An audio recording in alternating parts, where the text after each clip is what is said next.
Already हमने आपको बताया था कि न्यूरोसिस और साइकोसिस क्या है। न्यूरोसिस जो है वो गंभीर बीमारी जो होता है उसमें, साइकोसिस में जो आते हैं वो लोग गंभीर रोगी कहे जाते हैं, और साइकोनेरोसिस में जो साधारण मानसिक बीमारी वाले लोगों को कहा जाता है। ठीक है, हमारा जो ये पैरोनिया है, ये पैरोनिया आपका पहले अगर आप नोट करिएगा तो नोट कर लीजिए, क्योंकि ऑब्जेक्टिव में हो सकता है आपको ये चीज आ जाए कि साइकोनेरोसिस। मैम हाँ बेटा बोलो।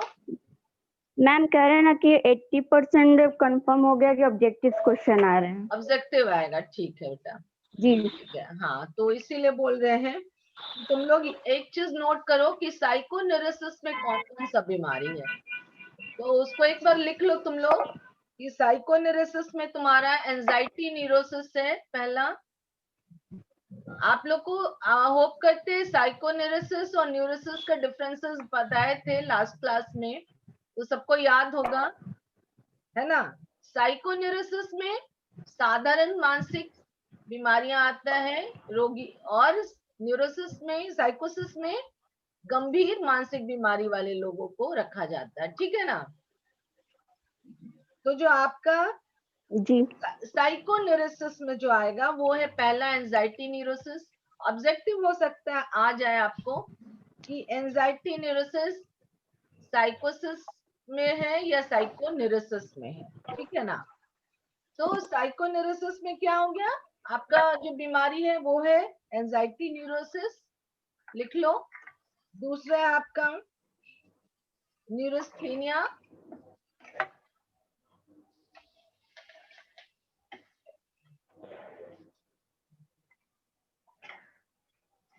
लिख रहे आप लोग। जो लिख रहे लिखते हैं तो मैं लिखूंगी। क्या बेटा? मैम जो लिखे लिख पहला लेंगे, आपका, हम अभी नहीं लिख पाएंगे। अच्छा अच्छा, सुन लो एक बार ध्यान से सुन लो।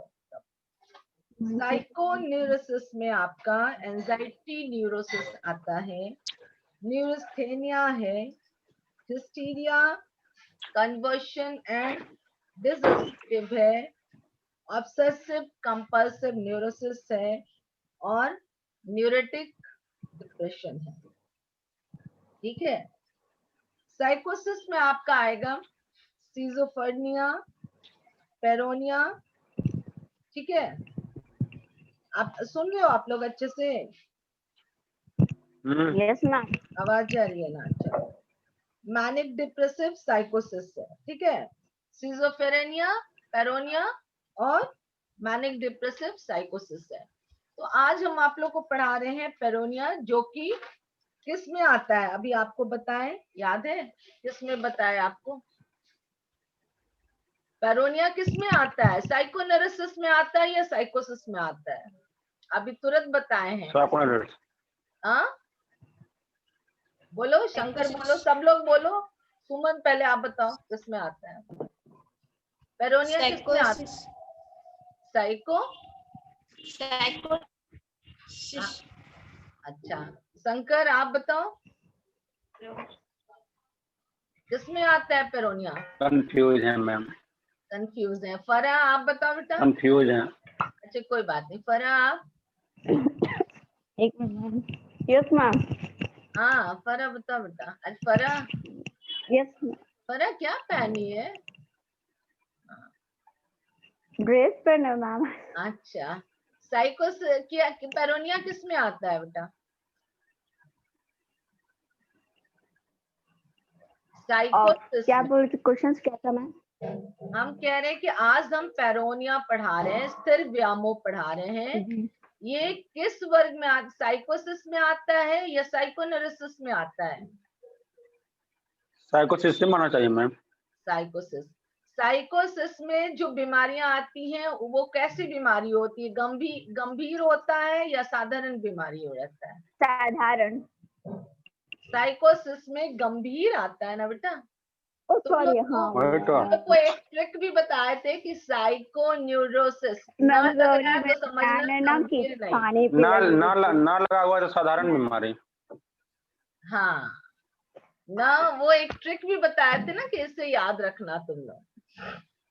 मैम तो कंफ्यूज हो गए थे, सॉरी। नाम मतलब नहीं के बराबर। हाँ, मतलब साइको मेरी आंसर न्यूरोसिस सही थी। ना आ रहा है तो याद रखना कि ये बीमारी गंभीर नहीं है। साइकोसिस मतलब ये बीमारी, नहीं। इसमें गंभीर बीमारी है ना, ऐसे याद, ट्रिक से याद रखना।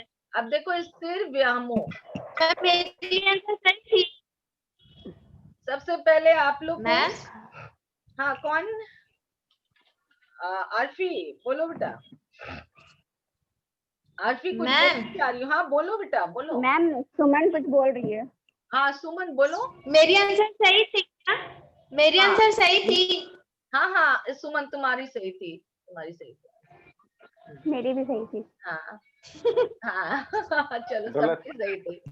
हाँ हाँ, फरा की बस गलत मैम थी। बोल नहीं, मैम नहीं, मैम बोल रही मगर मेरे मुंह में रोटी थी इसलिए मैं कुछ नहीं बोल पा रही थी। अच्छा अच्छा, अब देखो सबसे पहले, आज हम सबसे पहले तुम लोग को आगे पढ़ाएंगे, इसलिए दो बातें समझ लो कि इल्यूशन किसको कहते हैं और हेलुसिनेशन किसको कहते हैं, या समझ गए?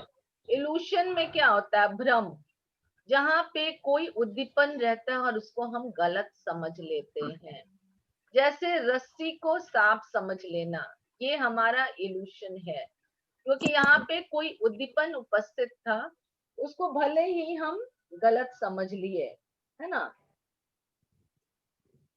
उसी तरह आपका हेलुसिनेशन या जो है वो विभ्रम हो गया, जिसका मतलब होता है कि कोई ऐसा उद्दीपन उपस्थित नहीं होता और हमको लगता है कि कोई कुछ है, जैसे आप कभी कभी आपको लगता है ना कि लगता है वहां पे भूत है, आपको ऐसा फील होता है ना कि लगता है कोई भूत चल रहा है छत पे। हम कुछ किसी चीज की परछाई नहीं, परछाई नहीं भी हाँ। रहे, जैसे आवाज आपको लगता है ना कभी कभी कि कोई पुकार रहा है हमको, कोई रो रहा है, ऐसा कभी कभी अनुभव हुआ है? खास करके स्वाति तो ऐसी जगह पे यस रहती मैम। है जहाँ पे शमशान है ना, बहुत नजदीक है क्या विष्णुपद के पास? हम तो बहुत नजदीक में। हाँ, विष्णुपद के बगल में यस। बहुत। तो इस तरह का कभी कभी आप बहुत लोग को रोते होते सुनते हो, तो कभी आवाज नहीं भी आती है, लगता है कोई रो रहा है, नहीं ऐसा फील होता है? यस मैम, हम तो कुप वेदी जहाँ पे लोग की आत्मा को शांति मिलती है ना, वहीं पे रहती है। हाँ हाँ मुझे समझ है। हाँ, वही बोल रहे हैं, आप तो वहाँ विष्णुपद रह रहे हो जहाँ पे आदमी क्या कुप बोलते हैं, मोक्ष, आत्मा का मोक्ष के लिए वहां पे पिंडदान करते हैं ना। हाँ, तो इसीलिए मतलब मैम, ये दोनों चीज समझ लो कि इल्यूशन और डिल्यूशन क्या है, ठीक है ना। इल्यूशन और डिल्यूशन। हाँ, इल्यूशन, डिल्यूशन है, हेलुसिनेशन दोनों सेम ही है, ठीक है। इल्यूशन में उद्दीपन उपस्थित रहता है और उसको हम लोग गलत समझ लेते हैं, जैसे रस्सी कहीं पे गिरा हुआ और उसको हम सांप समझ लेते हैं, तो इल्यूशन है। वहां पे उद्दीपन उपस्थित है और उसको हम गलत ढंग से गलत परसेप्शन करते हैं, ठीक है। लेकिन डी इल्यूशन क्या हो गया, या हेलुसिनेशन क्या हो गया, जहाँ पे कोई उद्दीपन उपस्थित नहीं है और तब हमको जैसे कभी कभी कोई बुला नहीं रहा है फिर भी लगता है कोई पुकार रहा है हमको, ठीक है। अब यहाँ पे देखो कि स्थिर व्यामोह, जो पेरोनिया है, पेरोनिया भी एक विषम मानसिक रोग है, याद रखना। ये साधारण मानसिक रोग नहीं है, इसीलिए इसको,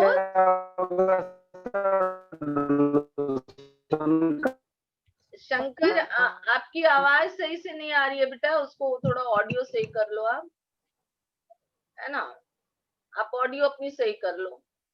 तो यहाँ पे आप ध्यान देंगे, स्थिर व्यामोह या पेरोनिया भी एक भिन्न मानसिक रोग है। भिन्न क्यों बोल रहा है? क्योंकि ये एक साधारण मानसिक रोग नहीं है, ये एक साधारण मानसिक रोग नहीं है और ये साइकोसिस में आता है, ठीक है। इसके रोगियों में व्यामोह की प्रधानता होती है, डिल्यूशन की प्रधानता होती है। कोई उद्दीपन नहीं होता है, खाली मन में लगते रहता है कि कोई हमको मार देगा या कोई हमको मारना चाहता है, कोई हमको मेरे बारे में गलत बोल रहा है, इस तरह का उसमें प्रधानता होता है। ठीक है, रोगियों के व्यामोह के विषय मुख्य रूप से दंड व्यामोह है ना, डिल्यूशन ऑफ पर्सिफिकेशन है, श्रेष्ठता या महानता का व्यामोह, डिल्यूशन ऑफ ग्रैंड्योर है, अथवा शारीरिक रोग से पीड़ित होने के संबंध में व्यामोह, हाइपोक्रोनिकल डिल्यूशन होते हैं। ये तो कभी कभी सामान्य व्यक्तियों में भी व्यामोह, एक कह रहा है कि ऐसा नहीं है कि व्यामोह जो है